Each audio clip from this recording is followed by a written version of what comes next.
Hello and welcome to another episode of Issues with GDA. Here we talk about actions and inactions of those who shape our political and national landscape and how these impact us positively or otherwise. I'm Ibrahim Shita. Today on the show, minimum wage, federal government states reject NLC's demand, insist on 62,000 naira. Because of the program, we take your questions, but first subscribe to our YouTube channel and drop your questions in the comment section. It's important to mention that we can only read comments with human names and ones based on the subject matter. I have joining me via Zoom, the maestro himself, Babajide Kolade-Otitoju, who is en route, is sharing for your state. Good to see you, BKO.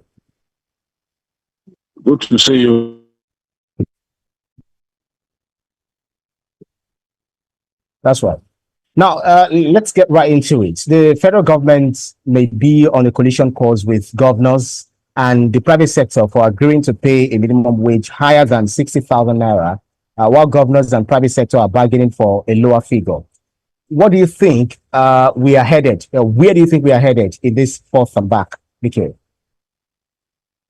I think it's obvious that neither the federal government nor the state governments nor the private sector has the capacity to pay the kind of money that the Ajero-led Nigerian Labour Congress and the Osifo-led Trade Union Congress are asking for. What the states want to do is pay what they can afford. And what they can afford is way lower than what the NLC is asking for at this time. The states want to pay what they can afford, what they can sustain. Already, federal government finds it difficult to even pay up to 100,000 naira as minimum wage. Nigerians think that, oh, the minimum wage affects only the lowly workers. But once you come up with a minimum wage, there is something called consequential adjustment. Every staff in your book would get a salary increase, but the percentage differs. So what we have is a situation in which the state governments simply cannot even pay what the federal government can pay, and they are not prepared to go beyond 62 or 65,000 naira per month minimum.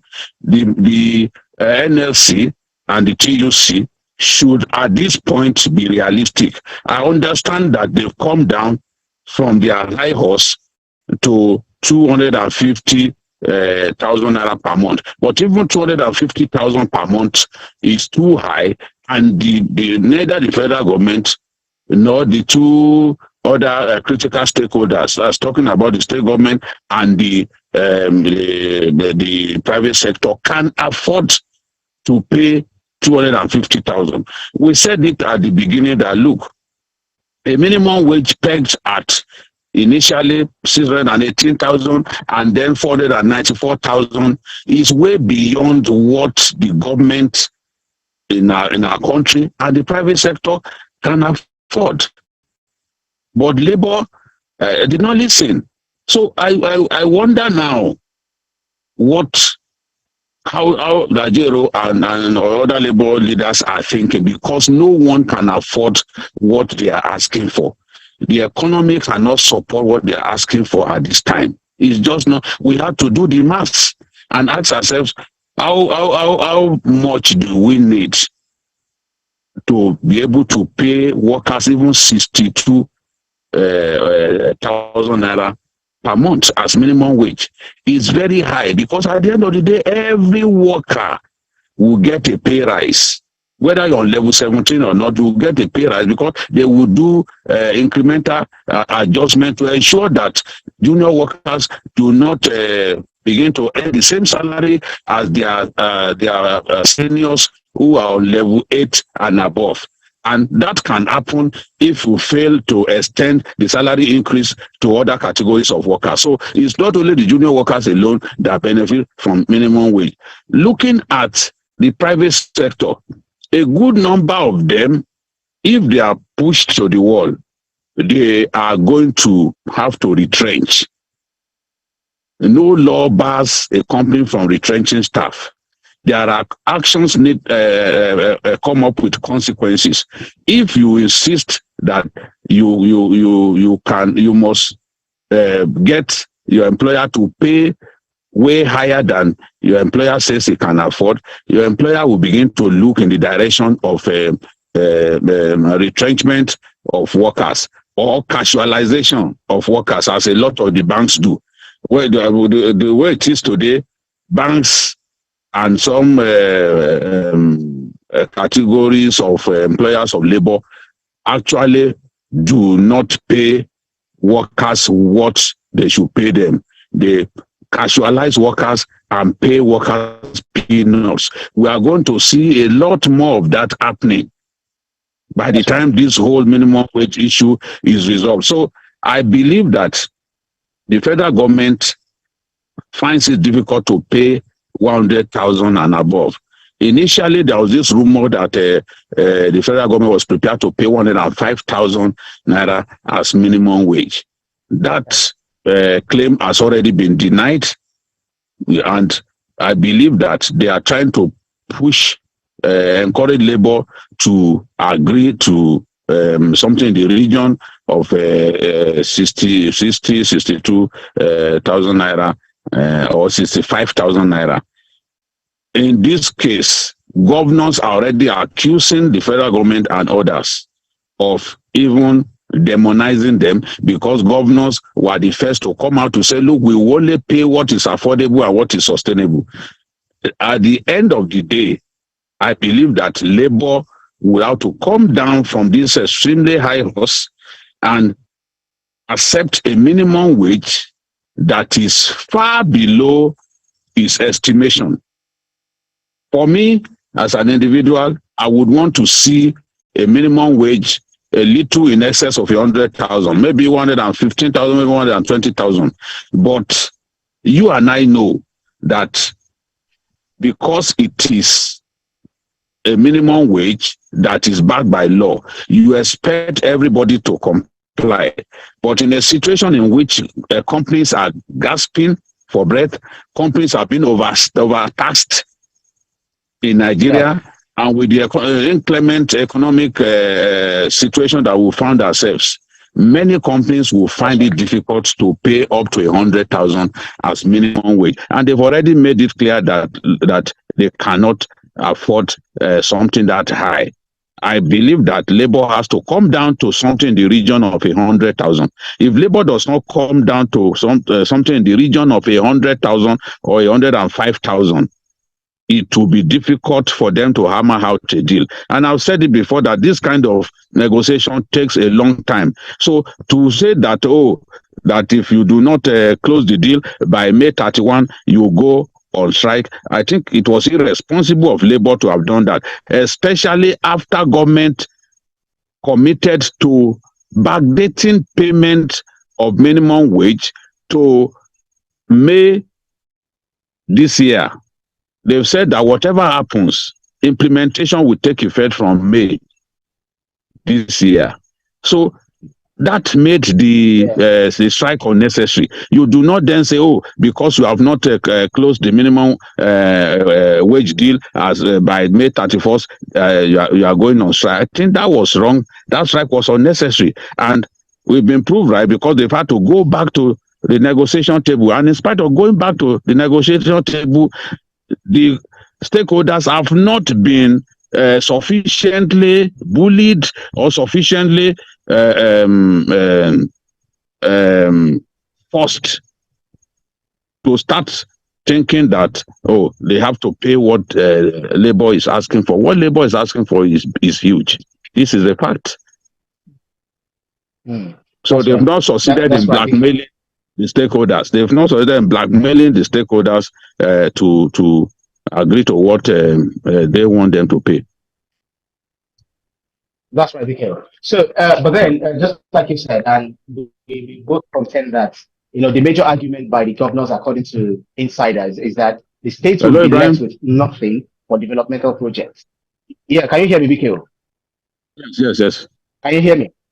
Yes, I can. Hear me, right. I said the major argument by the governors, according to insiders, is that the states would be left with nothing for developmental projects if they accept or accepted to pay a minimum wage above 57,000 naira, as they would have to pay a large chunk of their resources as wages to workers. But the question to ask is, what have they even been doing with the allocation increments accrued to them following the removal of first subsidy? They have been accused of not being creative. PKO, do you think?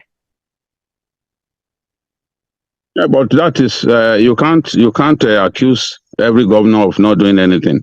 Some governors are grappling with a very a crippling debt overhang passed on to them by previous administrations. Many governments in Nigeria were taking loans even to pay salaries. The federal government was taking loans from the CBN by way of what they call the ways and means to be able to pay salaries and meet other obligations.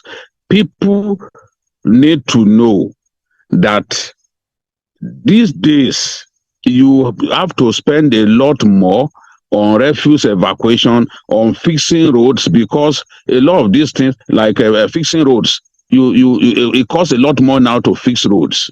So people should not think that what the states earn should go simply to catering for the welfare of just a small fraction of the population. You have to bear other people in mind.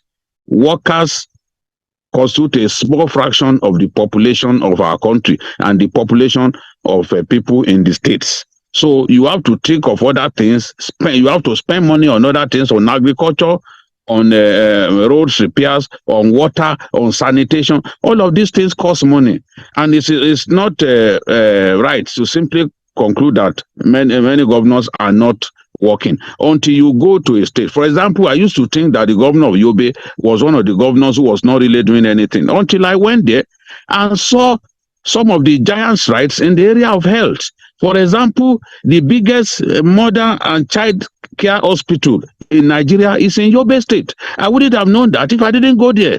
Because people will tell you, oh, those governors are not doing well. Yes, there are some indolent governors who cannot, who are not creative, who are not inventive. But there are governors who are doing well, trying their best to give the people better roads and improve in other spheres of life. So, the resources of a state should not go to catering for recurrent expenditure.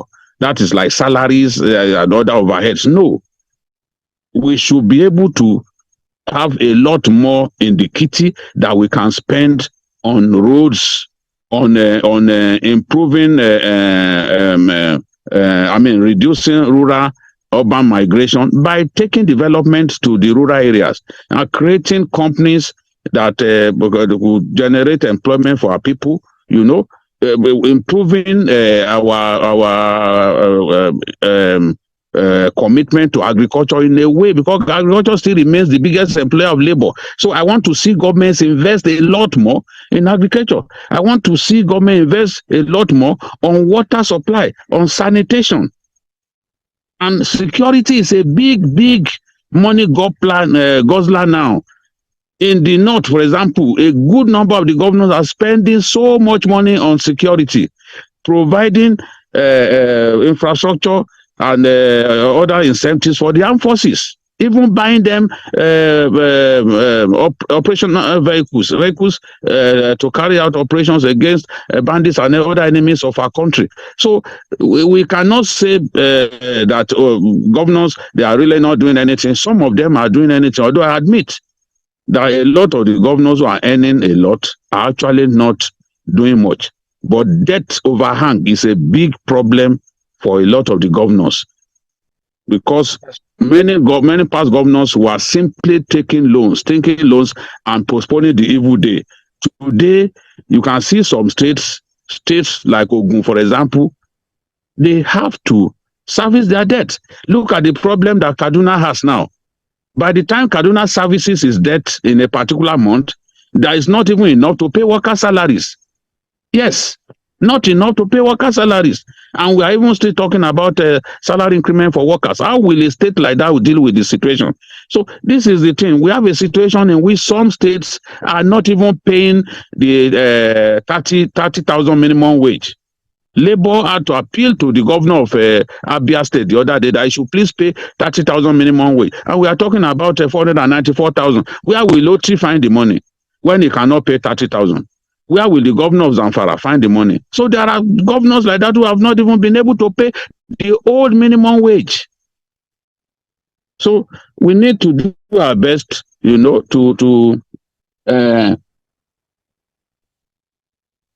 Yeah. Yeah. Yeah, that's right.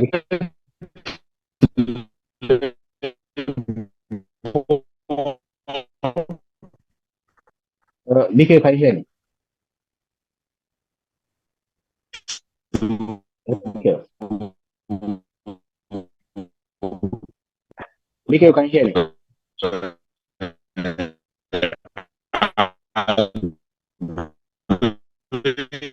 Looks like we're having connectivity issue with Nikhil. If you can hear me, let me take hello, Nikhil. All right, let me take one or two comments here.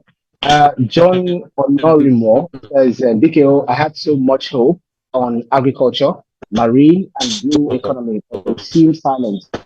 Can you say something?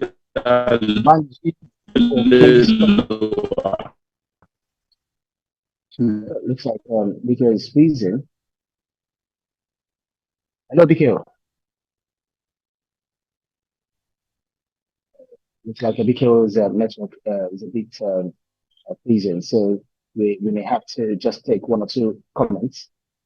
Nikhil, let me know where as soon as you're back. John Omorumo says, Nikhil, I had so much hope on agriculture, economy, but they Ryan, we are running out of time. It's getting dark, so that's right. So I said I'm quickly taking comments. John says I had so much hope on agriculture, marine and blue economy, but they seem silent. Can you say something? Babajide says if NLC TVC is objective, the union should tell the whole world the financial implication of its demand against the national annual income. And lastly, Ismail says Jide is making sense. Ajeru needs to leave politics. But my final question to you, BKO, is that the debate about new minimum wage actually rose from the problems associated with the purchasing power of Nigerian currency, that's the naira. What do you think the government can do to address these issues of inflation? Maybe that will solve the problem very quickly.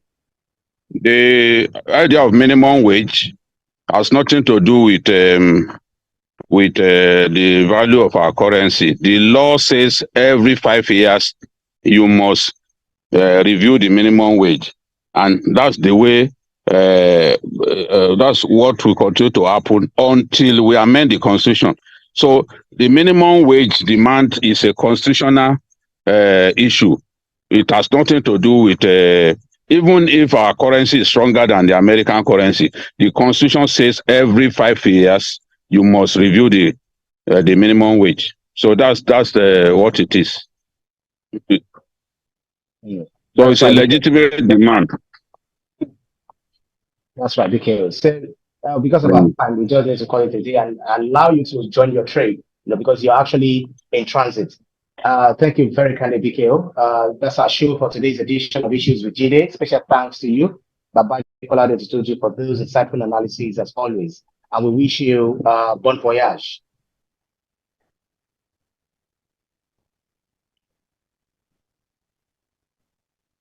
BKO. Thank you to our audience for keeping our company on every edition program.